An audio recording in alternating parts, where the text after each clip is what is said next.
الله وبركاته. الحمد لله رب العالمين وبه نستعين على امور الدنيا والدين والصلاه والسلام على اشرف الانبياء والمرسلين نبينا محمد وعلى اله وصحبه اجمعين. يا ايها الذين امنوا اتقوا الله حق تقاته ولا تموتن إلا وأنتم مسلمون. سبحانك لا علم لنا إلا ما علمتنا إنك أنت العليم الحكيم. اللهم لا سهل إلا ما جعلته سهلا وأنت تجعل الحزن إذا شئت سهلا. ما بعد. Bapak Ibu hadirin jamaah subuh, terutama para pengurus masjid, barakallahu syukur kepada Allah pada pagi hari ini, pagi yang mulia, di hari yang mulia, hari Jumat. Allah mudahkan kita berkumpul di tempat yang mulia ini. Semoga kita mendapatkan hal-hal yang mulia. Tema yang sudah ditetapkan oleh panitia adalah mengejar hidayah agar istiqomah dalam beribadah kepada Allah. Tema ini ada dua intinya. Yang pertama hidayah, yang kedua istiqomah. Dua hal yang tidak mudah.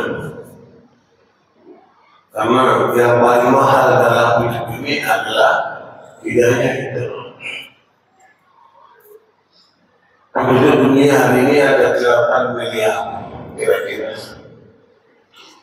Yang dapat hidayah itu seperempat. Berarti 3/4 penduduk dunia belum dapat hidayah. Dan kita termasuk yang diberikan ilmu hidayah, sehingga kita harus banyak bersyukur atas hidayah itu. Sekaligus bagaimana merawat hidayah itu, bahkan kemudian meningkatkannya. Jadi bagus tuh. Pembukaan tadi adalah bagaimana iman itu menjadi pendorong. Kalau bahasa modernnya itu dinamo penggerak. Kalau iman itu sudah menjadi dinamo penggerak, maka setiap orang beriman itu tidak akan berpangku tangan. Setiap orang beriman itu akan senantiasa hadir di hadapannya. Fa idza faragta fansab wa ila rabbika farghab. Setiap kali ada kesempatan, gunakan untuk bertahan. Sebarkan kebaikan, ajak manusia kepada kebenaran, bawa mereka ke arah Allah. Kata Imam Syafi'i sebagai kaidah aksiomatik, satu keniscayaan, bila seseorang tidak disibukkan dengan kebaikan, maka setan akan menyibukkannya dengan keburukan. Hatta Bapak Ibu ngelamun tak boleh, mikir boleh, ngelamun jangan, karena bisa kemasukan setan. Makanya para ulama rahimahumullah pada umumnya mereka akan sibuk menyibukkan kalbunya dengan mengingat Allah, menyibukkan kalbunya untuk senantiasa mengisi hubungannya kepada Allah. Karena kalbu manusia cuma satu.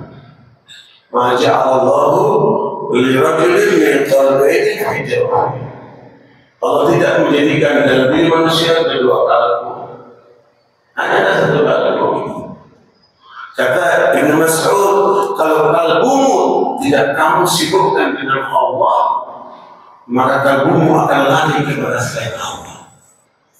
Perhatikan manusia yang perhatiannya dengan mobilnya, duitnya, dengan apa perempuannya, dengan pekerjaannya, dengan berbagai hal. Kecuali Allah SWT ada nikmat dia. Ada nggak kalau kayak gini? Hatta sholat Allahu Akbar, yang dia apa? Takian. Yang dia apa? Yang di luar sholat tuh. Mana bisa khusyuk?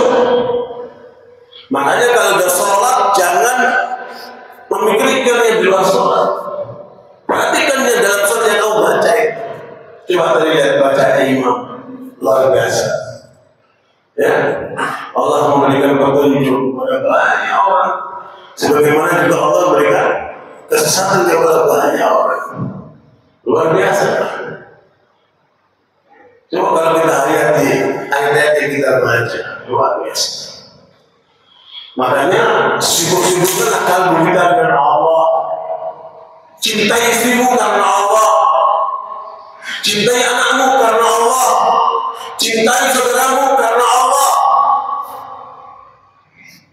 Cintailah dunia ini di jalan Allah. Kalau itu yang terjadi, maka iman kita sudah benar.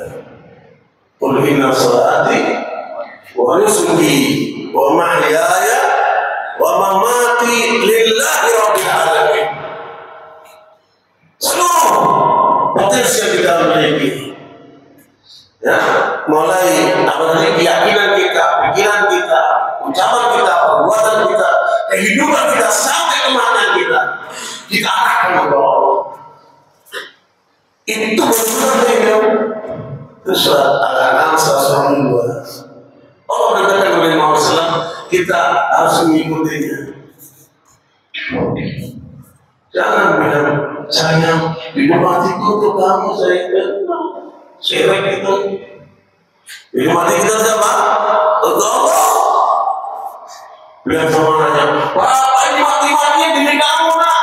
Dah salah lagi Bapak. Mati-matian di jalan Allah karena Allah. Bikin aku supaya bermanfaat untuk membela agama Allah, supaya kumpul nanti di surga. Makanya iman ini, Bapak Ibu sekalian, kalau benar dia akan menjadi dinamo bergerak bagi orang itu. Makanya iman itu benar-benar keajaiban. Kita menyaksikan apa sih yang dimiliki oleh mujahidin Gaza ini, dikepung apa oleh Mesir Rafah. Di situ ada Yordania, depan musuh. Kekuatan mujahidin yang ada di Gaza itu 10.000 pasukan khusus yang bisa melawan lewat darat, udara, dan laut. 30.000 pasukan biasa melawan 660.000 pasukan Israel yang dengan persenjataan yang sangat canggih, dibackup oleh Amerika, oleh Eropa, oleh berbagai negara Afrika. Seakan-akan dikerumputi yang namanya apa? Gaza itu. Sampai berapa mereka bertahan selama 2 tahun ini melawan mereka. Sementara tahun 67 Yahudi Israel perang dengan 3 negara, Mesir, Yordania, dan Syria. Hanya sebabkan saja kalah semua sama Yahudi Israel. Terus apa yang dimiliki oleh para mujahidin yang ada di Gaza itu? Iman. Ya, makanya jangankan mujahidinnya, warga biasa di Gaza, mereka bilang apa? Kami punya Allah. Padahal, wah, luar biasa. Setelah perjanjian damai kemana saja, Yahudi Israel sudah melemparkan 153 ton bahan peledak di Gaza itu. Dan mereka tekan luar biasa. Memang khianat Yahudi. Sebelumnya kita lihat apa yang terjadi di mana? Di Afghanistan. Punya apa Afghanistan itu? Punya iman.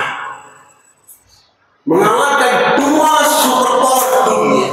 Kita bisa menyaksikan Uni Soviet runtuh di hadapan orang menjadi runtuhlah itu Balkan, Eropa Timur, berkah para menjadi di Afghanistan. Kemudian Amerika membuat keputusan atas masukan Profesor Huntington dalam kajiannya The Clash of Civilization bahwa musuh Amerika terbesar setelah runtuhnya Uni Soviet adalah Islam. Kekuatan Islam itu ada di Afghanistan, maka mereka menyerang Afghanistan 20 tahun Bapak sekalian. Bukan main itu. Dengan pasukan senjatanya canggih, ngacir. Amerika ngacir di Afghanistan. 2021 mereka kabur. Mereka kabur. Menyerahkan kalah. Ini laporan terakhir dari pemerintah Islam Afghanistan. 4 tahun setelah mereka memegang negara Afghanistan, maka mereka sudah selesai. Nah, keadaan masyarakatnya aman dari ujung ke ujung. Bahkan ada ibu-ibu dari Jakarta mereka di sana bersama rombongan menyatakan kami di Afghanistan merasa lebih aman daripada di Indonesia. Jawa Barat. Aman. Perkembangan ekonomi yang sedang dikembangkan di mereka. Mudah-mudahan Allah berikan kekuatan mereka sehingga menjadi contoh bagaimana kehidupan Islam. Jadi hari ini dalam ketakutan dengan Islam. Bukan hanya orang-orang kafir, sebagian orang Islam masih ada Islam fobia, masih punya ketakutan dengan Islam. Apa yang kamu takuti dari Islam itu? Allah turunkan Islam ini untuk kepentingan manusia, Allah bersama kita. Karena di balik Islam itu kenikmatan dan kebahagiaan. Nggak mungkin orang itu bisa nikmat dan bahagia kecuali lewat Islam, tidak lewat yang lainnya. Dan itu yang harus kita sadari. Alhamdulillah kita dipilih menjadi orang Islam. Tinggal bagaimana kita memahami dan menerapkan Islam ini. Kembali kepada masing-masing orang Islam. Makanya para ulama itu menyibukkan ilmunya dengan Allah, menyibukkan pikirannya bagaimana memenangkan Islam, menyibukkan lisannya dengan dakwah, dengan zikir, dengan mengajak kepada orang lain yang kebaikan, berbuat kepada arah-arah yang diajarkan oleh Islam, berikut dari Muhammad SAW. Indah sekali Islam. Antum akan merasakan indahnya Islam kapan? Kalau antum berada di lingkaran kehidupan orang-orang kafir, ya. Kalau antum berada di lingkaran orang kafir, antum baru merasa betapa nikmatnya Islam. Saya merasakan nikmatnya Islam itu justru di Australia. Lingkarannya orang kafir, tapi subhanallah. Kita beli gereja, kita jadi masjid, kita bikin Islam Center, kita bangun umat Islam sana luar biasa. Setiap hari saya bikin kuliah subuh. Di sini kuliah subuh seminggu ada 3 kali.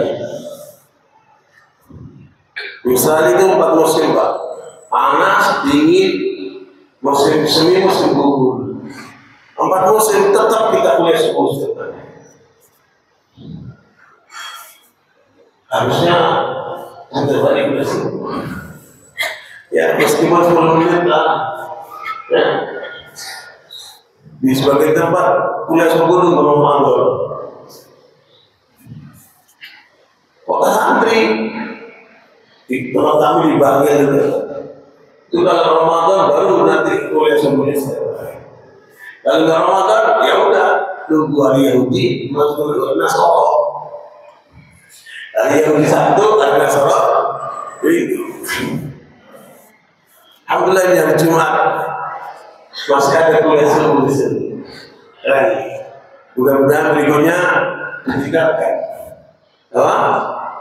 Setiap hari kuliah subuh. Kalau setiap hari kuliah subuh, Insya Allah jamaah masjid ini akan menjadi jamaah yang berbeda dari yang lainnya. Kenapa? Akan senantiasa meningkatkan hidayah. Tapi sekalian hidayah itu ada dua. Ada berapa? Ada dua. Pertama namanya hidayah irsyad wal bayan. Itu hidayah ilmu. Bapak kalau tidak mencari tidak ada dapat. Ulama tidak bisa mewariskan ilmunya kepada anaknya kecuali kalau anak itu mau belajar ilmu agama ini. Hidayah ilmu, hidayah irsyad wal bayan harus dicari. Dan Anda melihat perjalanan para ulama dalam mencari ilmu tidak mengenal Allah. Ya, pergi ke mana-mana untuk bisa mendapatkan ilmu itu. Makanya benar tuh, kejarlah hidayah itu. Datangin itu majelis ilmu itu. Kata Nabi, talabul ilmi fardhatun ala kulli muslimin. Dari muslim, ya, mencari ilmu agama ini wajib bagi setiap muslim. Laki maupun perempuan. Ya. Saya mimpin banyak haji dan umrah. Waktu haji itu kan kita jemaah Indonesia kumpul di maktab, di kemah-kemah di Mina itu. Biasanya karena masyarakatnya banyak, jamannya banyak, toiletnya tempat duduknya bergantian kumpul, runtunan gitu ya. Kita nunggu waktunya bisa untuk lihat orang-orang itu. Ya Allah, sudah doa-doa, Pak. Wudhunya nggak beres. Kalau wudhunya nggak beres, sholatnya benar nggak? Batal, nggak sah sholatnya. Terus kemana aja orang lain? Wudhu aja nggak beres. Gimana nanti sholatnya? Gimana nanti yang lain-lainnya? Bagaimana dia mengelola rumah tangganya dengan Islam? Bagaimana dia berinteraksi dengan dunia ini secara halal? Kan tak punya ilmu. Makanya kejar ilmu itu dan tidak mengenal umur. Ilmu tidak mengenal umur. Kamu lihat di ulama-ulama Timur Tengah, penuntut ilmunya dari berbagai negara. Mereka datang mencari ilmu. Sekarang lebih enak, semua ulama di YouTube, ya, pencet AI langsung dapat jawaban. Tapi beda Pak, ya beda Pak. Makanya semangat mencari ilmu itu harus terus dibangun. Ya, kalau Imam Ahmad bilang, "Utlubul ilma minal mahdi ilal lahdi." Cari ilmu dari kamu di pangkuan ibuku sampai kamu masuk kubur. Makanya para ulama itu mereka menyibukkan kalbunya, menyibukkan pikirannya, menyibukkan tenaganya. Mereka banyak baca, rata-rata 6 sampai 8 jam membaca setiap hari. Ya. Kalau mereka capek baca, mereka nulis, ngarang buku, ngarang apa. Sampai mereka ini menggunakan kesempatan ketika ke toilet, muridnya suruh baca yang keras. Ya. Sekarang kita bisa bawa HP, kajian, kita ke toilet sampai kita dengerin. Bisa nggak? Bisa. Mudah. Artinya mereka tidak mau melewati waktu.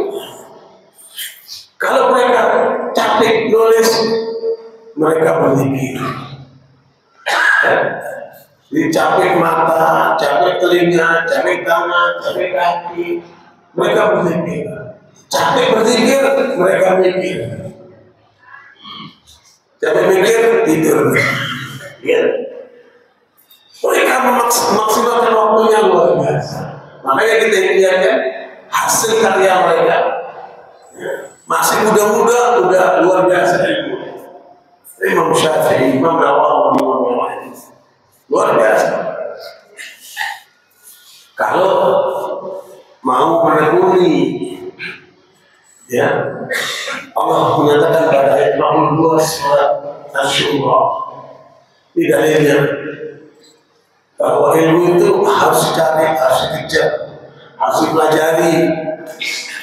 Dan itu sumbernya dari mana?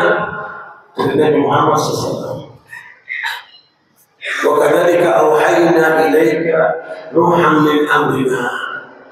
Ma kunta tadri mal kitab wal iman, walakin ja'alnahu nuran nahdi bihi man nasha'u min ibadina wa innaka la tahdi ila siratal mustaqim. Coba dibaca semuanya. Asy-Syura 52. Jangan tunggu juga, buka Qur'annya. Kita ngaji dikit ya. Biar gak jimping, terus ngantuk-ngantuk aja lupa lagi. Ya, apa isinya itu? Yang itu dibaca oleh Asy-Syura 52. Itu pernyataan Allah ya tentang peranan Nabi Muhammad untuk memberikan hidayah. Wa innaka la tahdi ila siratal mustaqim. Silakan baca.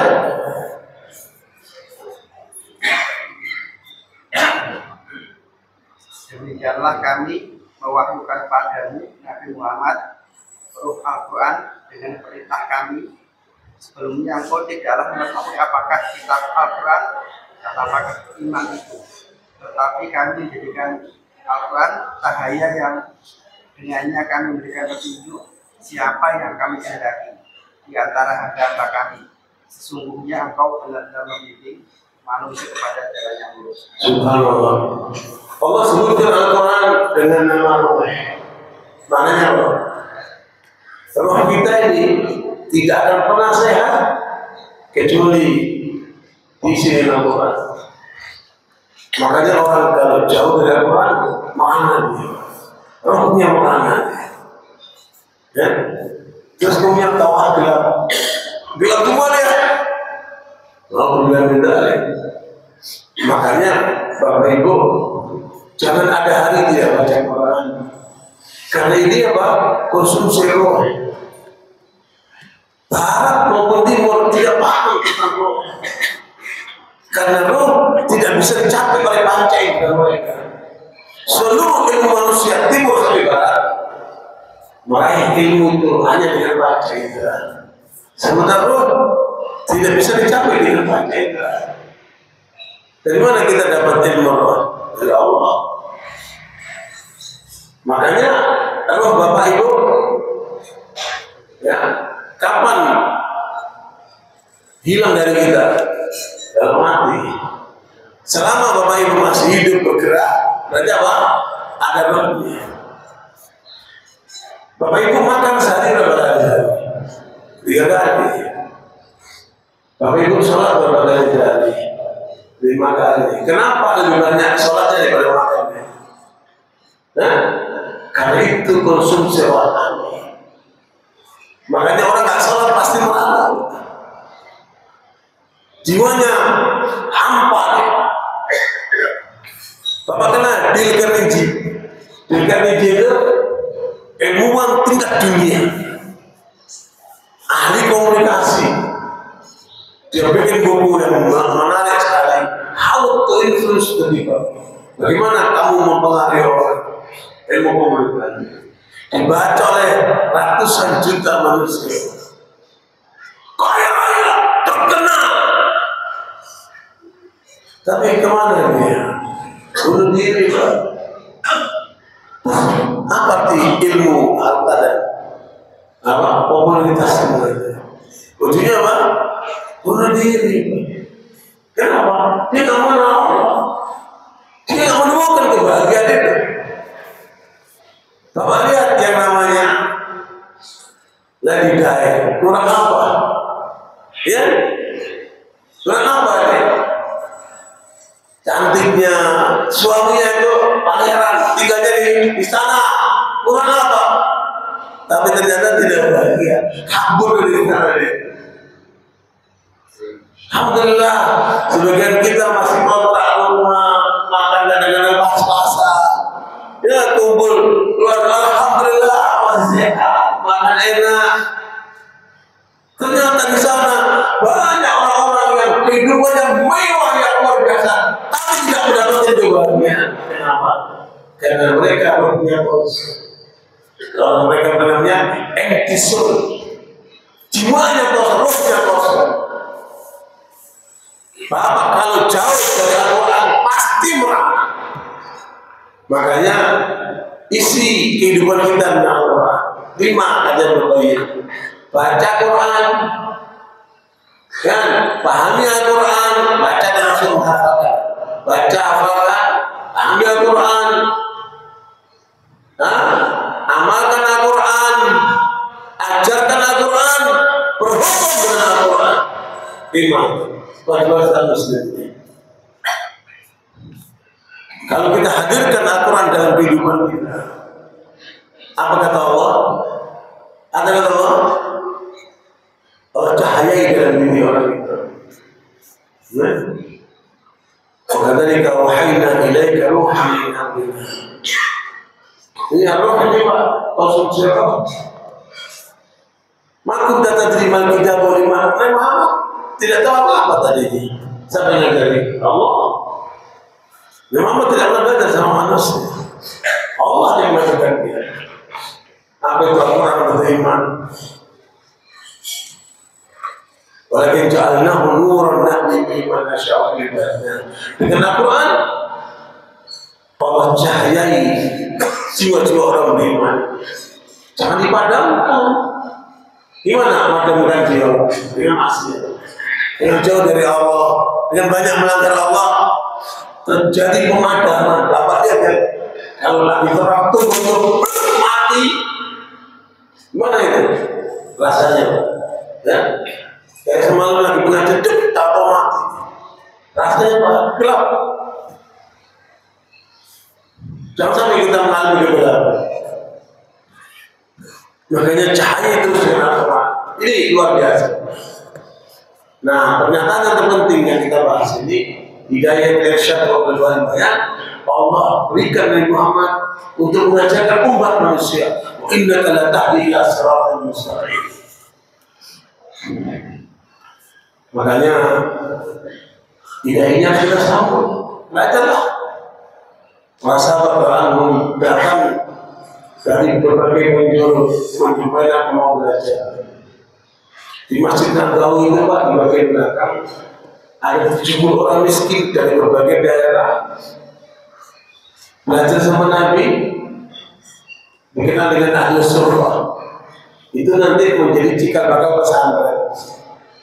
Mereka tinggal di belakang Masjid Nabawi. Dari mana mereka makan?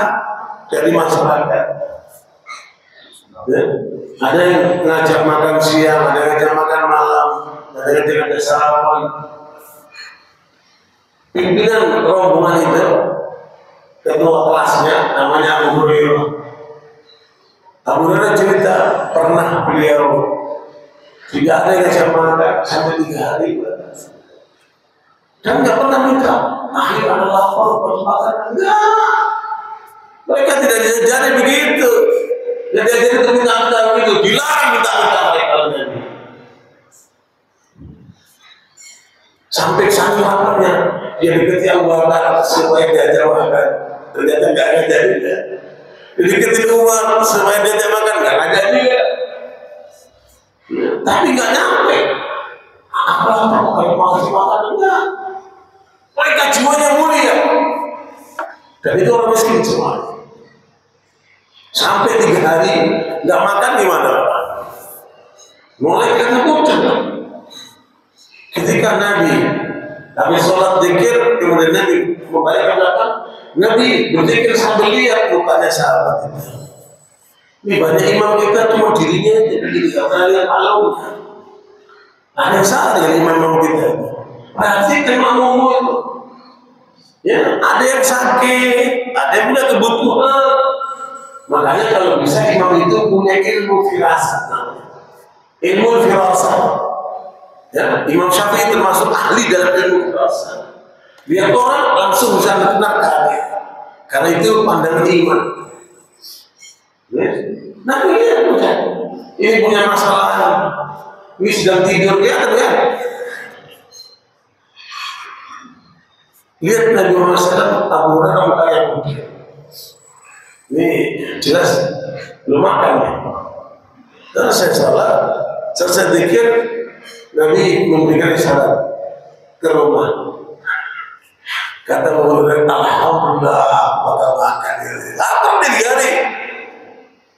Kemudian dia datang ke rumah kata Rasulullah mengatakan, Assalamualaikum warahmatullahi wabarakatuh. Nabi sudah membawa teko yang isinya susu. Teko nampak isinya itu susu sama cangkir. Kata murid, alhamdulillah, hari ini aku dapat susu. Ya? Tapi Nabi nanya, ada berapa kawanmu yang belum makan? Ya banyak ya, sudah panggil itu. Nabi ajarin, jangan kamu ikut buat dirimu saja, panggil teman-teman belum makan. Ya, berangkat panggil teman-teman, ayo kita diundang Nabi makan. Kenapa teman-temannya itu udah masuk rumah Nabi, kumpul semuanya. Dikasihlah teko dengan cangkirnya, dikira untuk minum duluan. Kata Nabi, kasih minum dulu. Ya, kata Abu Hurairah, aku kasih susu si cangkir itu, aku lihat masing-masing minum, terasa ya Allah nikmat banget. Bicara Nabi itu. Makanya jangan dianggap sepele. Orang di dapur yang menyiapkan makanan, nanti ada makan kan? Kalau di dapur itu menyiapkan makanan, itu manusia mulia itu Pak. Ya, dia korbankan waktunya, dia untuk menyiapkan makanan buat saudaranya. Itu orang mulia Pak. Dan saya menemukan orang yang ketika meninggal baunya wangi, ya orang-orang ini Pak, yang suka khidmat itu luar biasa. Makanya banyaklah berkhidmat kepada saudara kita. Nabi menyuruh kamu kasih minum. Udah dikasih minum semua. Sudah selesai. Sekarang kamu minum. Bukan dia minum. Udah selesai. Kasih lagi sama Nabi. Ketika itu banyak orang itu. Asal nggak dibuka. Kalau ngasih minum jangan dibuka. Masih ada nggak? Jangan. Udah kasih aja. Itu berjawab sampai minum lagi terus sampai kelempokan kata Abu. Udah ya Rasulullah, aku ini sudah baru terakhir Nabi yang minum. Memang minum terakhir, pemimpin itu terakhir Pak. Luar biasa. Dari situ pelajaran yang mereka dapat. Tidak hanya sekedar pengajian, tapi didapat dari kenyataan. 70 orang itu nanti jadi ulama semua. Namanya mereka. Nanti hanya jadi cikal bakal apa? Pesantren. Barakallahu. Di dalam ilmu agama ini, Imam Ahmad menyimpulkan perlu 4 hal. Ya, Imam Ahmad mengajarkan kalau kamu ingin alim dalam bidang agama, maka perhatikan pertanyaan. Yang pertama, adal sang pemberi petunjuk Allah SWT. Pelajari siapa Allah. Ya, pelajari bagaimana Allah menjelaskan tentang dirinya sendiri. Allah la ilaha illa huwal hayyul qayyum la ta'khudhuhu sinatun wa la nawm. Qul huwallahu ahad. Dan seterusnya. Rabbus samawati wal ardi wa ma bainahuma fa'budhu wastabir li ibadatihi hal ta'lamu lahu samiyya. Allah menjelaskan tentang dirinya sendiri lengkap di Al-Qur'an itu. Makanya turunlah surat-surat Makkiyah. Makanya Bapak Ibu kalau mau mendalami tauhid, kuasai surat-surat Makkiyah. Surat Makkiyah itu apa? Surat yang turun di Mekah yang menekankan tauhid. Lahirlah para muhajirin. Atau lihat para sahabat Muhajirin itu beda dengan Ansar. Makanya ketika Rasulullah wafat, yang menjadi khalifah itu sahabat. Gak ada kaum Ansar. Semua apa? Muhajirin karena ditempa ketika di Mekah itu. Itu kenapa? Karena menguasai apa? Surat-surat Makkiyah. Ada berapa? 86 surat. Dari 114 surat, 86 surat dari surat-surat Makkiyah. Tekanannya pada tauhid. Baru nanti ketika hijrah ke Madinah, di Madinah turun 28 surat. Itu praktek tauhid. Kata Imam Ahmad, kalau kamu belajar agama, kuasai dulu tentang adab, ya, tentang tauhid ini. Berarti apa? Kuasai apa? 86 surat Makkiyah. Dan bagaimana Rasulullah menjelaskan surat-surat Makkiyah itu? Nah, itu nanti apa? Bukhari menulis kitabul iman, begitu yang lainnya. Ya. Jelasan Nabi tentang iman itu seperti apa? Itu satu, kuasai tentang tauhid. Kalau mau paham Islam. Yang kedua, ad-dalilu, kuasai tentang Al-Quran. Ya, menguasai tentang Al-Quran itu ada 3, Pak. Namanya ilmu ta'wil. Ilmu ta'wil itu ilmu yang mengungkap tentang makna bahasa. Ya, makna bahasa setiap apa kata di Al-Quran itu apa itu maknanya. Itu ilmu ta'wil. Makanya Imam At-Tabari lebih banyak menggunakan ta'wil bukan tafsir. Untuk menjelaskan makna lafaz yang terkandung di dalam Al-Quran. Nah, yang kedua namanya tafsir. Tafsir itu adalah mengungkap tentang kandungan ayat. Makanya antum lihat tafsir-tafsir itu dari tafsir apa Lukasi, Tabari sampai tafsir apa Paham Kalas dan sebagainya. Itu tujuannya mengungkap kandungan di dalam ayat. Apa sih maksudnya? Maksud ayat itu apa sih? Itu tafsir. Dan itu luas sekali. Berapa banyak? Ibnu Taimiyah rahimahullah menulis 300 juz tafsir, tapi tidak. Belum ketemu sampai sekarang. Saya melihat ada kumpulan pendapat Ibnu Taimiyah terhadap tafsir yang tidak diungkap oleh ulama sebelumnya. 10 juz. Maknanya tafsir sulit. Hal-hal yang sulit, yang bisa dipahami sulit itu dibongkar Ibnu Taimiyah dalam 10 juz. Itu namanya tafsir. Kita bisa pelajari itu macam-macam tafsir. Nah, tafsir itu ada 3. Ada tafsir bil mahdzur, ada tafsir bil ra'i, ada tafsir isyarah.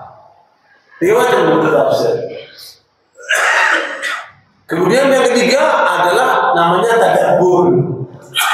Ilmu tadabbur adalah ilmu yang kita peroleh dari takwil dan tafsir kemudian dikaitkan dengan realitas. Hadirkan itu kepada kenyataan di lingkungan kita. Ya, kaitkan itu dengan apa yang kita alami di dalam kehidupan kita.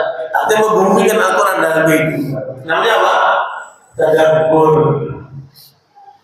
Keliru banyak orang mengatakan, ayo kita rekreasi untuk melihat tadabbur alam. Tidak ada tadabbur alam.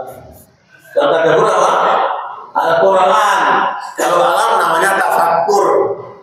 Ya, tafakkur menurut Jawa. Tafakkur alam itu pikiran, pakai pikir. Di dalam Al-Quran apa? Tadabbur.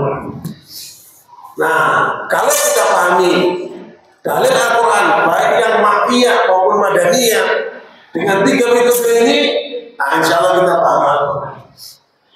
Itu saja untuk kerja keras, effort yang panjang itu.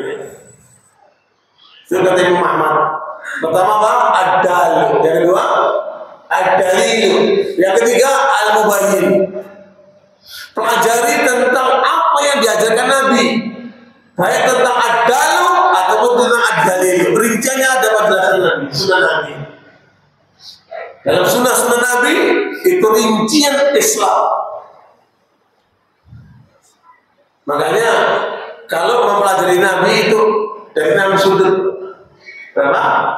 6 sudut. Ya, pertama memahami Rasulullah SAW dari mulai lahir sampai wafat, namanya sirah nabawiyah. Ya, secara kronologis kehidupan Nabi itu seperti apa? Itu namanya sirah nabawiyah. Ya. Kemudian yang kedua mempelajari Nabi dari segi syama'il. Bagaimana penampilan Nabi, bagaimana akhlak Nabi. Ya. Kalau sirah banyak sekali yang narang. Asyama'il di atas Imam Tirmidzi menulis Syama'il. Bagaimana akhlak Nabi? Luar biasa indahnya. Ya kata Aisyah, bukan khuluqul Quran. Akhlak Nabi itu Quran diperhatikan betul sama Nabi. Makanya tidak ada manusia sehebat Nabi Muhammad SAW. Semua ilmunya para Nabi diberikan kepada Muhammad SAW. Ulaika alladziina hadahum Allah fa bihudahum muqtadih. Dan surat Al-An'am ayat 90. Allah berikan semua ilmu para nabi kepada Muhammad SAW. Makanya tidak akan mungkin ada orang lebih baik daripada Muhammad. Nggak mungkin ada orang lebih alim daripada Muhammad SAW. Semuanya ilmu dikasih kepada Nabi.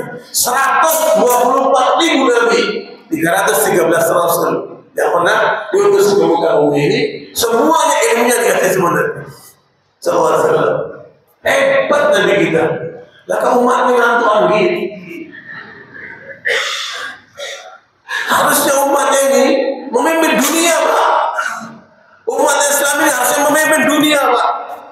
Barat sudah sekarang, komunisme sudah runtuh, sosialisme sudah rembuk semua. Yang mereka tunggu apa? Mana Islam nih? Cuma umatnya. Ya Allah, kadang-kadang kita lihat umat kita sedih kita. Ya, nabinya kaya, umatnya miskin. Nabinya pintar, umatnya banyaknya bahlul. Ya, di Indonesia 60% baru selesai. Orang-orang ini yang dijual belikan nanti ketika pemilu. Udah bodoh kadang-kadang so pintar. Ya, berat sekali. Makanya kalau kita tahu diri kita punya banyak kelemahan, ayo kita perbaiki. Jangan berhenti belajar. Kemudian itu yang kedua, belajar ini tentang apa? Syama'il dan akhlak Nabi. Yang ketiga, fadhailun Nabi, keutamaan Nabi. Apa keutamaan Nabi dibanding nabi-nabi yang lainnya? Nabi yang lainnya hanya untuk kaum saja. Nabi Muhammad untuk apa? Seluruh umat manusia dan jin. Wa ma arsalnaka illa rahmatan lil alamin. Muhammad juga tidak pernah tugas untuk apa? Membawa rahmat kepada alam semesta. Yang banyak koruptor apa?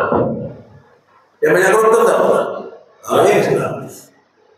Ya. Yang banyak berzina apa? Orang Islam. Sekarang ini Pak lebih parah lagi LGBT. LGBT itu binatang saja nggak melakukan. Hubungan seks sesama jenis binatang saja nggak melakukan. Di Indonesia ini datanya mengerikan. Paling banyak LGBT di Jawa Barat. Jawa Barat itu wilayah mana? Wilayah Muslim itu 308.000 yang terlibat LGBT. Nomor 2 Jawa Timur yang banyak pesantrennya. Pesantren paling banyak di Jawa Barat. Kita 8.000 lebih pesantren. Jawa Timur 4.000. Jawa Tengah 3.950-an pesantren. Paling banyak Jawa Barat. Jawa Tengah juga kena penyakit LGBT. Yang keempat DKI. Yang kelima Banten. Wilayah Muslimin semuanya. Maaf, yang kelima Sumatera Barat. Sumatera Barat, benteng umat Islam itu. Pahlawan Indonesia paling banyak dari Sumatera Barat. Udah kena LGBT 80.000 yang terlibat LGBT di Sumatera Barat. Maknanya apa? Umat kita ini cukup kedodoran. Lalu lagi bicara narkoba, cukul, tinjau, prostitusi, naudzubillah min dzalik.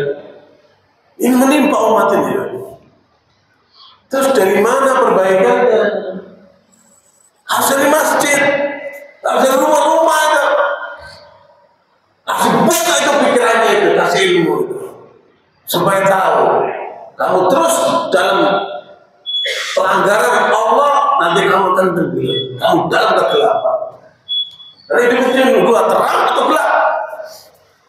Ya, alhamdulillahilladzi khalaqas samawati wal ardh wa ja'ala adh-dhulumati wan nur, tsumma ladzina kafaru bi rabbihim ya'dilun. Itu awal surat Al-An'am. Segala puji bagi Allah menciptakan langit-langit dan bumi dan menciptakan kegelapan banyak. Maknanya penyimpangan, kesesatan, kemurtadan, kerusakan pasti banyak. Wan nur, cahaya cuma satu. Kegelapan jamak, cahaya cuma satu. Inilah Al-Quran. Makanya pahami Nabi dari segala kelebihan-kelebihan. Ya. Kelebihan Nabi fisiknya 30 kali lipat telak yang paling kuat. Dikit-dikit atau lu mana sekarang lemah gini mana? Nabi kita kuat Pak. Istrinya 9, dokter meninggal dari 9. Ini satu aja pakai. Ya, harusnya umat saya kuat semuanya. Apa kata Nabi? Al-mu'minul qawi khairun minal mu'minil dha'if wa likulli khair. Orang yang kuat lebih baik daripada orang yang lemah. Maksudnya lebih baik. Ikuti Nabi. Nabi pernah ditantang oleh Rukana, pegulat paling hebat di masanya. Nabi ada ini kalah di Rukana. Makanya ikuti Nabi dari segi kelebihannya. Luar biasa. Kemudian yang ketiga, khosaisun Nabi. Khususan Nabi, banyak khususan Nabi. Ya, kita kalau punya istri maksimal 4, Nabi boleh lebih dari itu. Itu khususan Nabi itu. Khususan Nabi dia tahajud malam wajib. Kita apa? Sunnah. Karena sunnah akan bukan wajib. Malah dimilih. Ya. Subhanallah. Pantas kalau kita ini ya begini-begini aja. Coba ikutin Nabi. Bagaimana prestasi yang ditunjukkan dalam kehidupan Nabi? Coba ikutin. Makanya Pak, kalau urusan dunia lihat bapak kita Pak. Alhamdulillah. Ya, masih punya rumah. Alhamdulillah, masih punya kendaraan. Alhamdulillah, lihat tuh banyak. Yang cacat, yang miskin, yang susah, yang parah, yang apa. Alhamdulillah. Banyak para salafus saleh itu mengatakan begini. Kalau kamu punya rumah, kamu punya kendaraan, ya, kamu punya pembantu, kamu raja. Ada nggak raja di sini? Ya, ada nggak? Yang ini ada nggak? Raja dia. Kalau kamu punya rumah, punya kendaraan, nggak punya pembantu, kamu kaya raya. Ada nggak yang jenis kedua ini? Saya ikut kaya semua nih kan. Jadi sederhana sekali. Cuma itulah manusia kadang-kadang nggak boleh cukup. Istri satu kurang, rumah satu kurang, ya atas gini kurang melulu tuh. Nah, coba ikuti Nabi. Khusus Nabi itu luar biasa. Kemudian yang kelima yang kurang lebih, ya Pak. Kronologi sejarahnya, sejarah baunya. Nah, sampai Nabi akhlak Nabi, kemudian apa? Fadail Nabi, keutamaan Nabi, khasais Nabi, khusus Nabi. Khusus Nabi Imam As-Suyuti mengarah 2 juz kita tentang khusus Nabi. Kemudian yang keempat, yang kelima adalah ilmu Nabi, mukjizat Nabi selain Al-Quran. Ya. Kemudian yang keenam, wasawatun Nabi, perjuangan Nabi itu seperti apa? Coba kita gali itu. Imam Ahmad disebut apa? Mubayyin, penjelas tentang Islam Al-Quran, praktek Islam Al-Quran ada pada Muhammad. Itu sumber itu Pak. Nah, kenapa tadi? Ad-dalilu, al-mubayyin. Nah, yang keempat al-mustadil. Siapa yang mustadil? Mereka yang berdalil dengan Al-Quran dan Sunnah. Siapa itu? Dari mulai ulama sahabat sampai hari ini. Itu kalau bisa dikuasai itu pandangan-pandangan mereka. Ini yang luas ini, nggak ada habisnya. Bagaimana pandangan para sahabat tentang tafsir tentang kehidupan mereka terus tabi'in sampai akhir. Makanya kalau mau jadi ulama, kata Imam Ahmad harus memenuhi 4 unsur ini. Setelahnya apa? Ad-dalil, al-mubayyin, al-rifat, al-mustadil. Pandangan-pandangan para ulama dan sahabat saja. Kata Ibnu Mas'ud, sahabat Nabi ini, innakum fi zamanin kathirun ulama'ukum, qalilun khutaba'ukum. Kalian sekarang di zaman ulamanya banyak, tapi sedikit penceramahnya. Itu masa sahabat. Wa sayati ala nasi zaman, akan terjadi nanti di zaman satu zaman. Kathirun khutaba'uhum, qalilun ulama'uhum. Akan kamu temukan banyak penceramahnya, tapi ulamanya dikit. Hari ini kita rasakan betapa sulitnya mencari ulama yang memenuhi adalah 4 kriteria ini. Makanya kata Imam Ghazali, seorang ulama itu minimal menguasai 500 kitab. Itu menurut Imam Ghazali. Imam Ghazali menguasai ribuan kitab. Ya. Imam Ghazali ini muridnya Ibnu Taimiyah. Tetapi melebihi Ibnu Taimiyah di bidang apa? Di bidang apa dia? Bidang hadis, bidang rijal. Ibnu Katsir itu muridnya Ibnu Taimiyah, tapi dia melebihi Ibnu Taimiyah di bidang apa? Bidang tafsir. Dan dua-duanya pakar di bidang apa? Sejarah. Zahabi dan Ibnu Katsir ini. Ya. Zahabi menulis kitab Tarikh Islami, Ibnu Katsir menulis Al-Bidayah wa Nihayah. Dua-duanya ahli sejarah. Ini muridnya Ibnu Taimiyah. Gimana gurunya coba? Makanya ada ulama dari Mauritania masih hidup dia. Saya ketemu beberapa kali beliau, namanya Dr. Hasan Didu. Dia mengatakan hari ini ulama itu butuh 40.000. Berapa? 40.000. Kami sekarang lagi melaksanakan pelatihan di markas kami untuk diberikan 20 ilmu dalam 5 bulan. Nah kita uji cobakan ya. Apa? Referensinya cukup banyak. Ya, 20 ilmu dalam 5 bulan. Nah kita uji cobakan untuk bagaimana mengurangi waktu belajar yang 6 tahun di pesantren cukup kita selesaikan dalam 3 bulan. Kan sekarang ini zaman akselerasi, kecepatan. Jangan berjalan dengan metode yang lama saja, nggak pintar-pintar nanti. Ya? Coba kita lakukan revolusi metodologi ini ya. Mudah-mudahan dengan itu kecepatan orang ini Pak, saya mau mengambil Islam. Nggak terlalu sulit lah kalau kita mau belajar. Metodenya penting. Pernah kita alami, kita belajar bahasa Arab itu nggak paham Pak. Nahunya pusing gitu.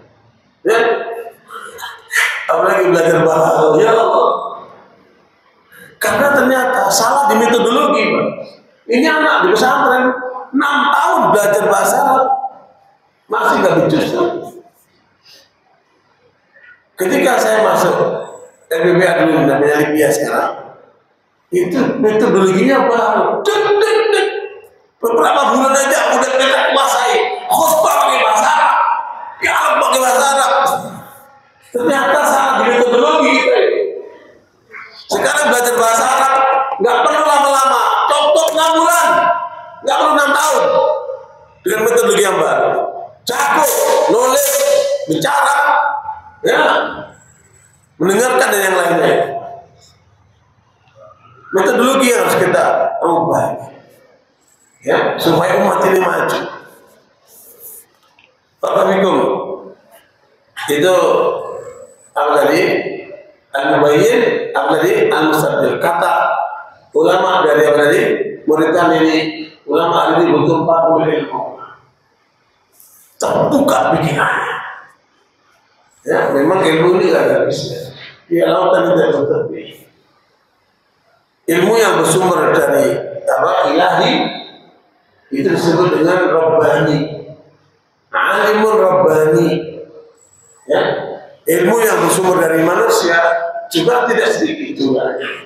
Ya, ada dokteran lah, sosiologi lah, biologi lah, geologi lah, gigi semua itu kan. Itu hasil temuan manusia. Ya, kalau bisa kita kuasai juga. Ini fardu ain, itu fardu kifayah. Nah, itulah yang namanya apa? Satu namanya hidayatul irsyad wal bayan. Ini yang pertama. Yang kedua namanya hidayatul taufik. Surat Fussilat ayat 17. Wa amma thamud fahadainahum fastahabbul 'ama 'ala al-huda. Coba dibaca terjemahnya. Yang kedua, hidayatul taufik.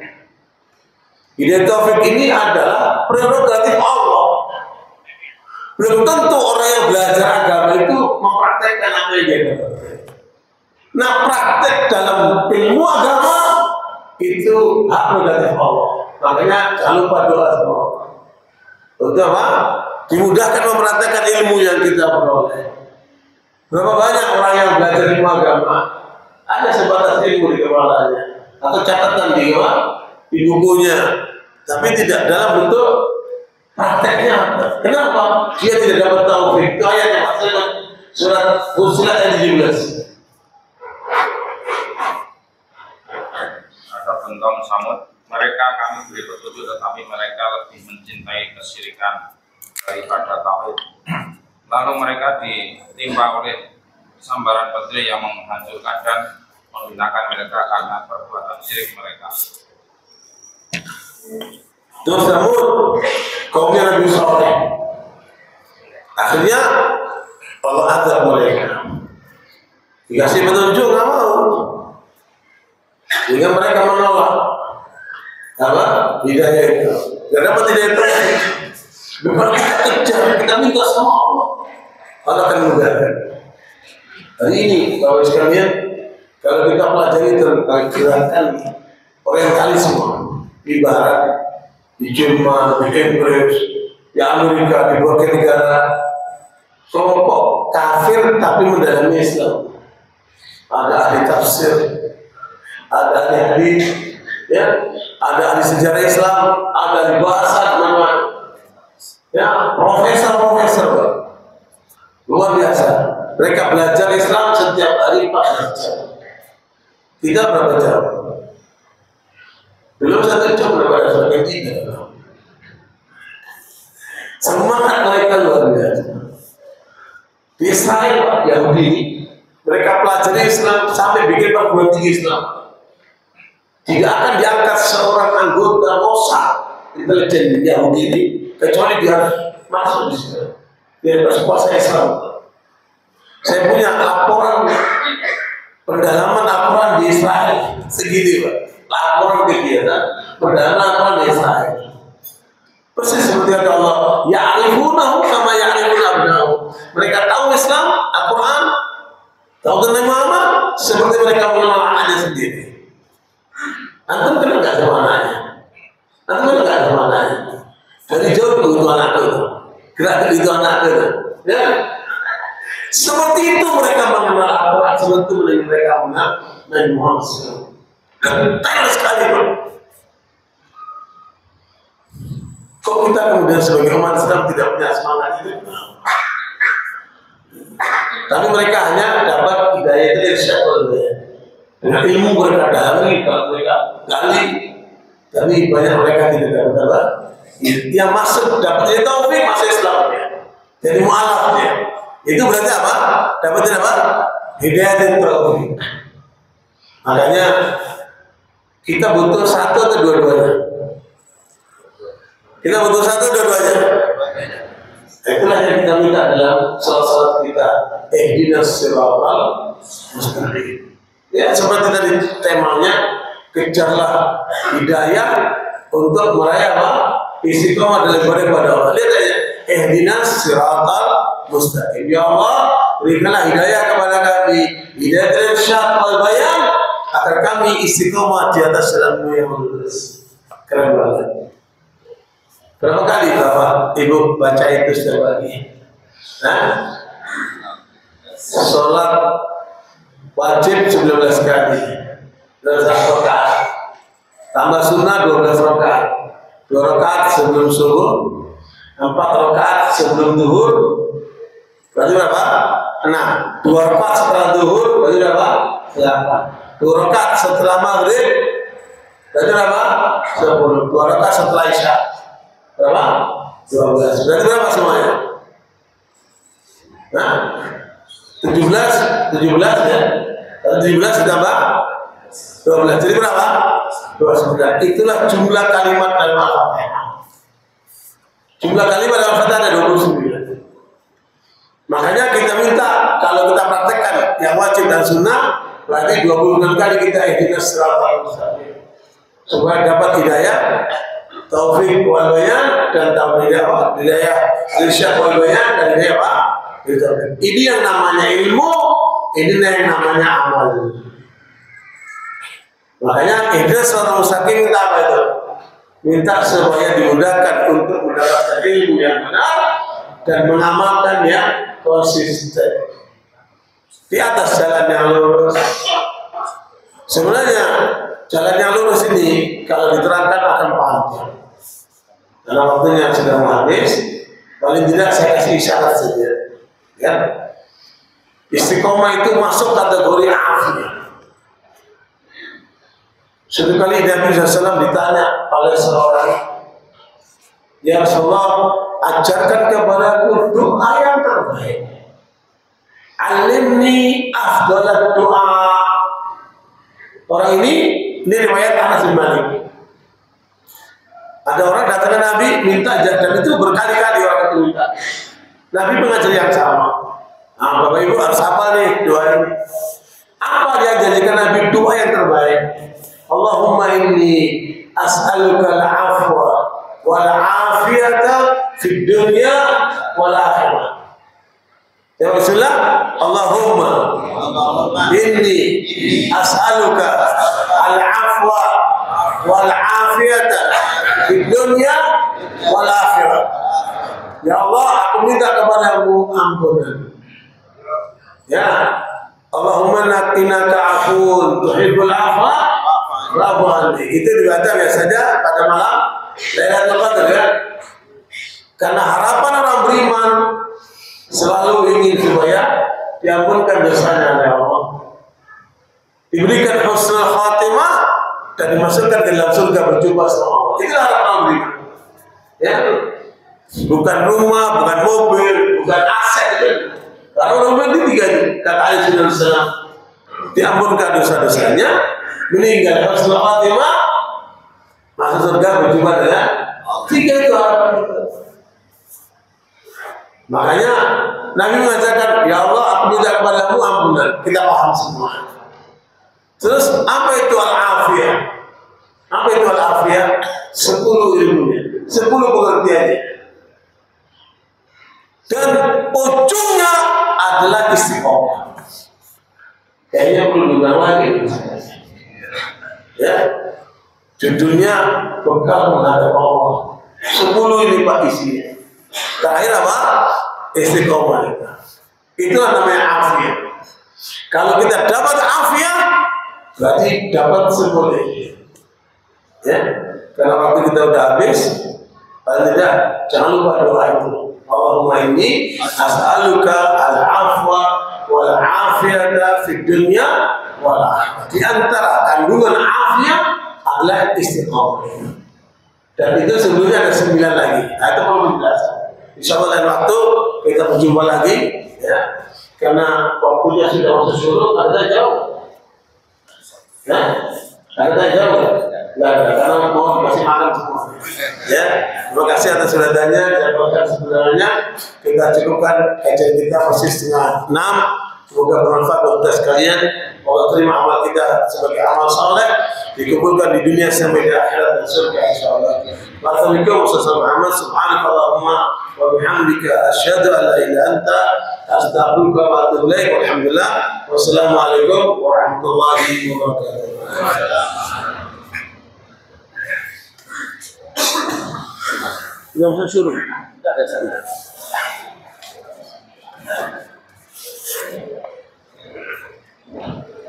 Hadirin Bapak Ibu yang kita hormati, ini adalah tausiah muaidah dan surat masuk ayat Al-Fatihah. Semoga bermanfaat bagi kita semuanya.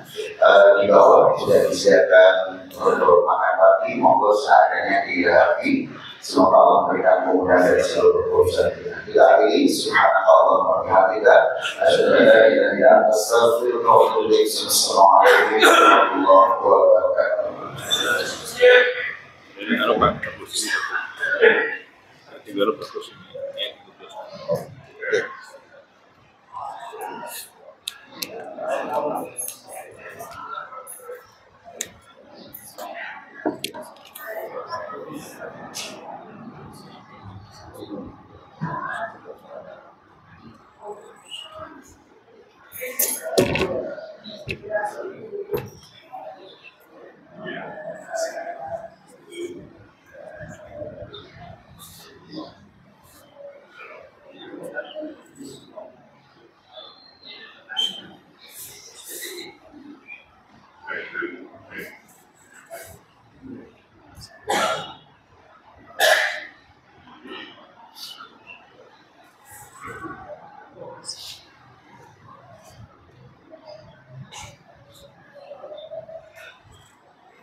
Ini sama saya Esther tuh.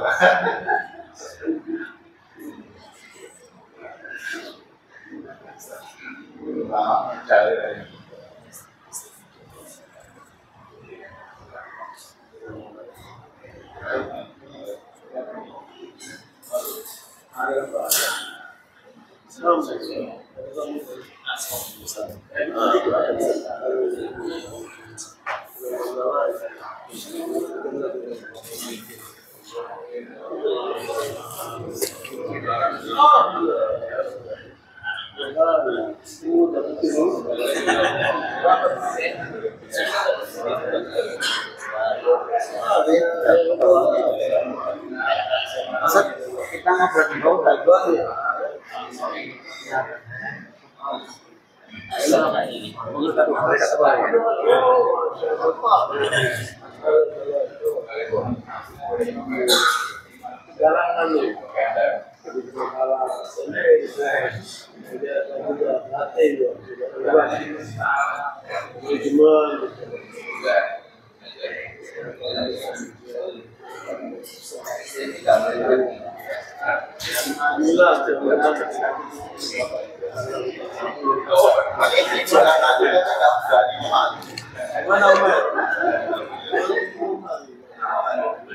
Gimana,